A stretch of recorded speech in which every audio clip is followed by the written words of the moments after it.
Olá, galera! Tudo bem com vocês? Então, voltando ao nosso Clube do Livro, Como Superar seus Limites Internos, do Steven Pressfield, nós estamos falando agora sobre a parte 2 da parte 2, sobre identificando a resistência, né? Quais são os sintomas da resistência. O Steven Pressfield traz para nós, dando continuidade então, sobre resistência e fundamentalismo.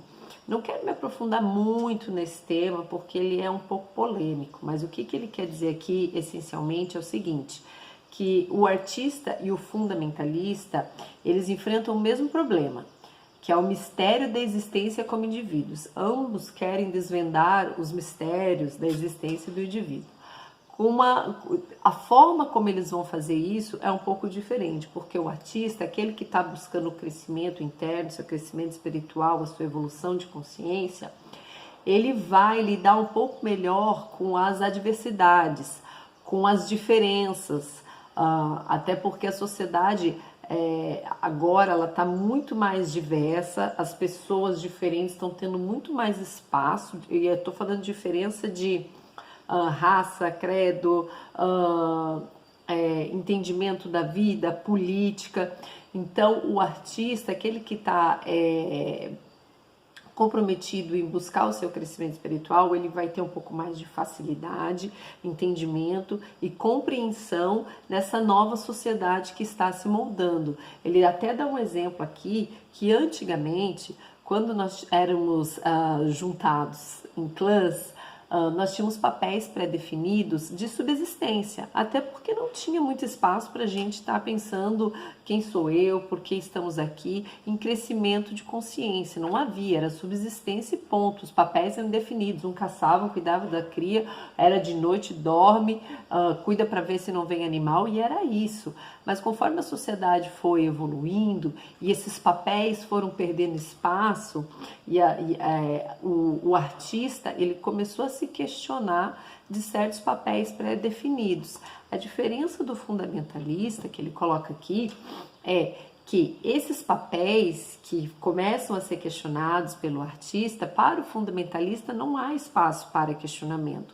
É como se fosse assim, a verdade da vida já está revelada, seja num livro de filosofia, religioso, político, né? Enfim, o modo de pensamento tem que ser aquele para a sociedade dar certo e pronto.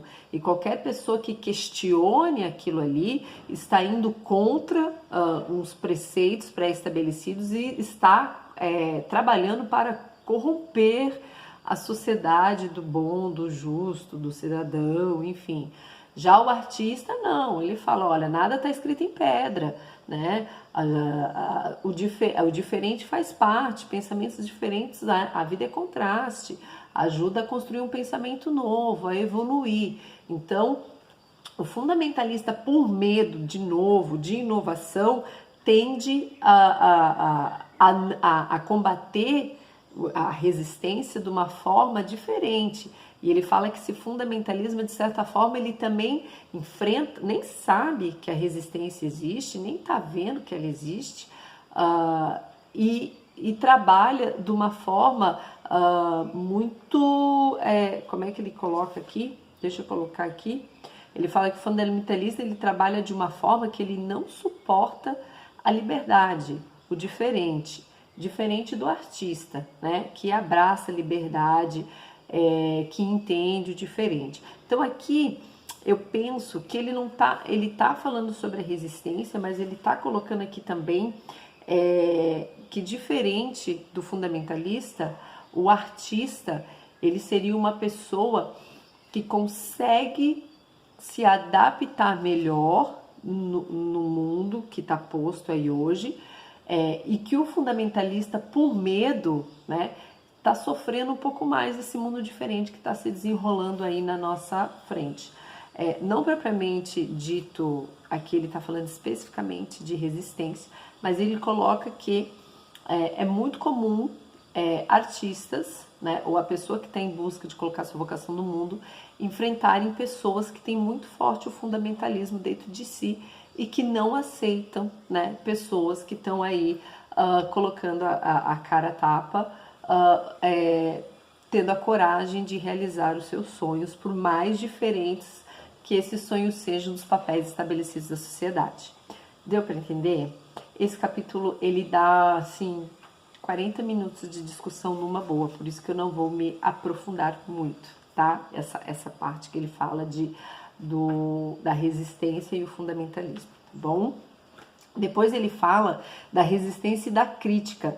Ele fala que quando uma pessoa começa a viver o seu eu autêntico, a gente começa a provocar, a gente começa a ver muitas críticas, as pessoas começam a nos criticar por tudo, né? Isso vai acontecer, a gente já falou um pouquinho sobre isso. E ele fala que a pessoa que está envolvida, comprometida em realizar o seu sonho, realizar a sua vocação, realizar aquilo que sua alma faz a sua alma cantar, ela não tem tempo para crítica, porque ela está focada em se construir, em realizar, em concretizar, né? Só que aquilo que eu já falei em vídeos anteriores, quando você está realizando, você está rompendo o acordo tácito de que as pessoas têm, que de certas coisas não é possível fazer, ou é muito difícil fazer. Então, quando você rompe esse acordo, as pessoas se sentem incomodadas, porque você está falando para elas assim, é possível fazer sim, e isso gera críticas. Então, é importante a gente saber que, felizmente ou infelizmente, críticas vão acontecer, né? E ele fala aqui também de resistência e insegurança, né? Ele fala, insegurança pode ser uma aliada, pois serve como indicador de aspiração, reflete amor por algo que sonhamos fazer e vontade de fazê-lo. Então ele fala assim, quando você vai fazer algo que você se propõe a fazer, e primeiro que você recebe um monte de crítica, enfrenta tudo aquilo que nós já falamos de resistência. Mas quer dizer o quê? Se você está tendo insegurança, está tendo medo, isso é bom. Isso quer dizer que você está no caminho certo. Porque fazer algo que faz o teu coração palpitar, dá aquela ansiedade, dá medo, né? Por quê? Porque você quer ao máximo que aquilo se realize, né?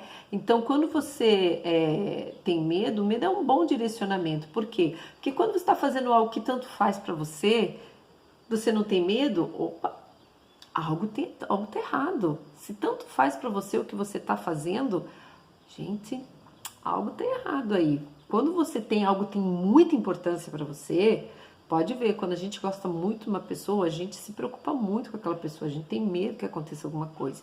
E assim é com a nossa vocação, né? A gente fica inseguro, a gente começa a se questionar, né? Mas isso é bom, por um lado, se a gente vê, quer dizer que a gente realmente se importa com isso, que isso que a gente está se propondo a fazer realmente tem valor para nós, né? Então, por isso que ele fala aqui, resistência, segurança e medo. O medo paralisa você? Bom sinal. O medo é uma coisa boa. O medo nos ensina o que fazer. Regra de ouro: quanto mais medo sentimos de um trabalho ou apelo, mais certos podemos estar de que precisamos fazê-lo ou ouvi-lo. A resistência é sentida como medo. O grau do medo dá a medida da força da resistência, né? Então, resistência e medo. E ele fala aqui resistência e amor, né? Que a resistência é diretamente proporcional ao amor. Por quê? Porque se você não ama, acabei de falar sobre isso, se você não ama o que você está se propondo a fazer, você não vai sentir nada, você não vai sentir medo. Então, aquele que está no palco da vida, na cara a tapa, se propondo a fazer aquilo que é a vocação, que todo mundo diz que não é para fazer, né? Que um monte de gente critica que está fazendo, tantas outras coisas da forma como a resistência se apresenta para nós, procrastinação, né? Que ela recruta aliados, que a resistência nunca dorme, que ela joga para ganhar. Ou seja, se você continua fazendo, você também quer dizer que você ama muito isso, você deseja isso de verdade, né? Então a resistência ela é proporcional ao nível de amor que você tem ao seu projeto. E quem continua apesar de tudo isso é porque ama muito mesmo a sua vocação e o seu projeto, quer colocar muito no mundo, né? E ele coloca aqui, resistência e estrelado. Fantasias grandiosas são sintomas de resistência, a marca do amador. O profissional, ele coloca, né, a pessoa que está batalhando pelos seus sonhos, ele chama de profissional. O profissional aprendeu que tanto o sucesso quanto a felicidade são subprodutos do trabalho. O que quer dizer com isso, né? Que ele bota aqui, resistência e estrelato, que às vezes a gente tem que cuidar. Você já fez um post sobre isso, que o caminho é longo, né? E é por isso que a gente fala de gratificação imediata e tudo mais. O caminho é longo, né? Então a gente tem que ter consciência que tem a escada, a gente sobe 2 degraus, já acha que tá lá no último, sendo que a gente tá no 3º e no 4º. Valorize as pequenas vitórias, mas saiba se colocar no seu lugar, né? Tem gente que começa a realizar as coisas, faz 1, 2, 3 dias, já se acha o rei da última bolacha do pacote.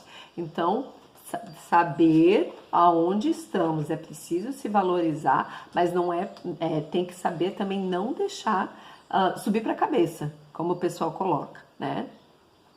Então, caminho do meio, né? Saber que uma hora a gente está por cima, outra hora está por baixo. É isso em tudo na vida, né? E ele fala aqui também, por último, tem mais 2 partes aqui, ele fala sobre resistência e isolamento, né? Que às vezes, o que acontece? Falei já um pouco sobre isso. Ele fala que quando você se propõe a fazer o seu sonho, que você resolve entrar no palco da vida, resolve sair da vala comum, digamos assim, falar, olha gente, eu vou realizar o meu sonho, muitas pessoas não fazem por medo de ficar sozinho no sonho, né? Por medo de ficar sozinho, e com medo de se isolar, de ser isolado por amigos, por famílias, porque quando você vai em volta, vai buscar o seu sonho, é muita coisa que está em jogo. Às vezes você tem que sacrificar certas coisas. A gente falou de gratificação imediata, mas tem que sacrificar certas amizades que não são frutíferas, que não estão te auxiliando.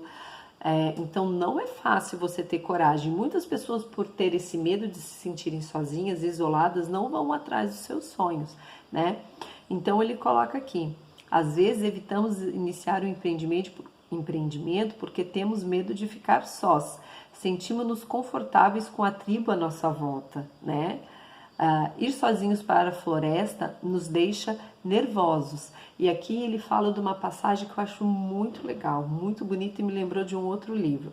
Ele fala assim, uma dica: nós nunca estamos sozinhos. Tão logo nos afastamos do brilho da fogueira do acampamento, do nosso grupo de amigos, a musa se acende em nosso ombro como um vagalume. O ato de coragem mobiliza infalivelmente aquela parte mais profunda de nós mesmos, que nos ajuda e nos ampara. Sabe o que é incrível? Quando a gente se propõe a fazer um projeto novo, primeiro que quando a gente se propõe a fazer um projeto novo, aquelas pessoas que você achava que eram suas amigas, primeiro você vai separar o joio do trigo. Você vai ver realmente que é seu amigo porque quer ver você realizado e feliz, e segundo, você vai ver aqueles que estavam perto de você por oportunidade, porque estavam ali como sanguessuga, né? Seja numa vitimização ou qualquer outra coisa. Primeira coisa é isso aí. Segundo, quando você se afasta de uma determinada tribo, de uma determinada mecanicidade, né? Sabe o que acontece? É incrível. Você afasta daquelas pessoas e começa a se aproximar de outras pessoas que também estão na mesma busca que você, que estão lutando contra a resistência igual você, pessoas que não têm tempo para crítica, pessoas que querem o bem das outras, pessoas que querem que a consciência se expanda, que evolua, que também estão no palco da vida todo dia batalhando aí para ganhar da resistência. E é incrível que você se afasta de um grupo e parece que você começa a enxergar a pintura maior, sabe? É incrível que isso realmente acontece. Então ele coloca aqui a musa, a inspiração, né? Ele fala sobre as musas, porque na Grécia Antiga falava sobre as musas quando um artista, você ia se propor fazer outra coisa e se colocava verdadeiramente naquilo. Eles falavam que as musas, né, eram as deusas, elas inspiravam a música, a pintura, eu não lembro, depois posso colocar tudo certinho, tinha uma musa para cada tipo de arte, né? Que ela pousava ali quando o artista estava focado e a inspiração estava rolando solta e estava conseguindo fazer o que ele se propôs a fazer, era porque a musa estava pousando no ombro dele, o protegendo, o velando, né? O abençoando. Então ele fala que isso também acontece e que a gente não precisa se preocupar em ficar sozinho. E eu achei legal, porque mesmo se você não tiver amigos que estão próximos de você, se você se afastar e não se aproximar de uma outra tribo de imediato, que esteja no mesmo caminho que você, não se preocupe, que a própria companhia da tua obra, do projeto que você está fazendo, é uma ótima companhia. Você aprende a ficar sozinho em ótima companhia. Por quê? Porque você está focado naquele amor, naquele projeto que você está fazendo nascer. Inclusive essa parte da floresta eu achei legal, que me lembrou a passagem inicial do livro. Desculpa, vou dar um corte aqui. Espera aí, minuto. Da Divina Comédia, do Dante Alighieri, eu esqueci de pegar antes, que ele coloca que quando da floresta ali, que o Dante, não sei se vocês conhecem esse livro, depois a gente pode estar falando sobre o livro, ainda não me sinto capaz de fazer um resumo desse livro, mas enfim, para terminar. Ele fala que quando Dante ele está se afastando, ele está perdido na vida dele, não sabe o que ele quer da vida, e ele coloca aqui no começo que o Dante ele está procurando inspiração, está perdido, está com medo, porque finalmente ele criou coragem de admitir que ele não estava legal na vida dele, que ele precisava, né, colocar o seu juno, que ele precisava colocar a sua vocação, só que ele está com medo, né? Então ele fala aqui: a meio caminhar de nossa vida, fui me encontrar em uma selva escura. Estava reta minha vida perdida. Ele narra todo o